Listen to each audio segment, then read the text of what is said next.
గౌరవనీయులు పెద్దలు మాజీ మంత్రివర్యులు స్థానిక ఎమ్మెల్యే అయినటువంటి కేటీ రామారావు గారి జన్మదిన కార్యక్రమాన్ని ఎల్లారెడ్డిపేటలో ఉన్నటువంటి వృద్ధాశ్రమంలో జరుపుకోవడం జరిగింది. హంగులు ఆర్భాటాలు పోకుండా మరి కేటీఆర్ గారి పిలుపు మేరకు మీరు ఎక్కడ కూడా హంగు ఆర్భాటం చేయకుండా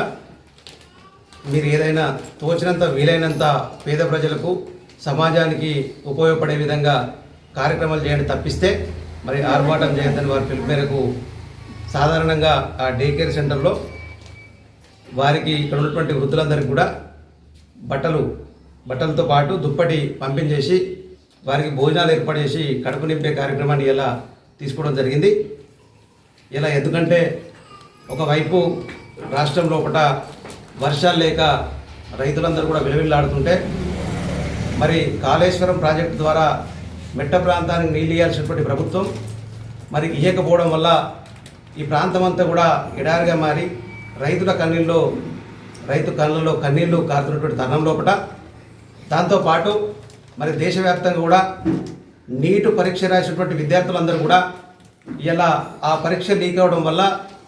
మరి ఆందోళనకు గురైపోయి అయోమయానికి గురైపోయి మరి ఏం చేయాలో అర్థం కాక వాళ్ళందరూ కూడా మరి రోడ్లెక్కి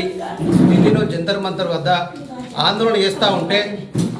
మరి సామరస్యంగా ఆందోళన చేస్తూ ఉంటే ఆ జడ్లను అందరినీ కూడా మరి ఇలా కేంద్ర ప్రభుత్వం ఇటు రాష్ట్ర ప్రభుత్వం రైతుల పట్ల అటు కేంద్ర ప్రభుత్వం విద్యార్థుల పట్ల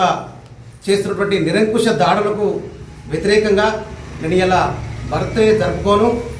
అట్టహాసం చేయదు, మీరు ఇక్కడ రైతులకు అండగా అక్కడ ఢిల్లీలో ఆ యువతకు నిరుద్యోగ యువతకు అండగా నిలుస్తారని మరి ఆదర్శంగా కేటీఆర్ గారు నిలవడం జరిగింది. మరి మేము కూడా ఎక్కడ కూడా ఆర్భాటాలు పోకుండా సాధారణంగా మరి ఈ వృద్ధాశ్రమంకి వచ్చి బట్టల పంపిణీ మరి వీళ్ళకు భోజనాలు అనేటువంటి ఏర్పాటు చేయడం జరిగింది. మరి ఈ రకంగా మరి హైదరాబాద్లో కూడా వారు ఇంత బిజీ ఉన్నా తన బర్త్డేని కూడా తిరస్కరించి ఇందిరా పార్క్ వద్ద మరి ఢిల్లీలో చింతనవంతం చేస్తున్నటువంటి విద్యార్థులకు నిరుద్యోగ యువత కండగా నిలవాలని ఒక పెద్ద ప్రోగ్రాం తీసుకొని మరి ఇలా వారు కూడా అక్కడ పాల్గొనడం జరిగింది. అంటే నాయకుడు అనేటువంటి వాడు సమాజానికి ఆదర్శవంతంగా స్ఫూర్తివంతంగా ఉన్నటువంటి ఒక సంకేతాన్ని ప్రజలకు క్యాడర్ తెలంగాణ మరి రాష్ట్రంలో ఉన్నటువంటి బీఆర్ఎస్ కుటుంబ సభ్యులకు ఇవ్వడం అనేటువంటి జరుగుతూ ఉంది. ఇలా కేటీఆర్ చూసి మరంతా దేశంలో ఉన్నటువంటి రాజకీయ నాయకులను నేర్చుకొని మరి ముందరకు సాగాలని కూడా వారి ఆదర్శాలను మేము కూడా పాటిస్తామని కూడా ఈ సందర్భంగా తెలియజేస్తూ జై తెలంగాణ, జై కేసీఆర్, జై కేటీఆర్.